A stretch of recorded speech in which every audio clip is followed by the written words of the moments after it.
Vamos, mis amigos, mis hermanos. Preguntas, respuestas exactos en la Biblia. ¿Cuántos libros contiene la Biblia, Antiguo y Nuevo Testamento?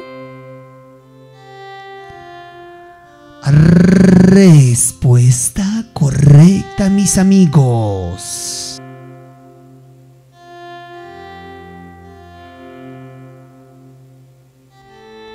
Antiguo Testamento, 39 libros, y Nuevo Testamento, 27 libros, y ambos total 66 libros.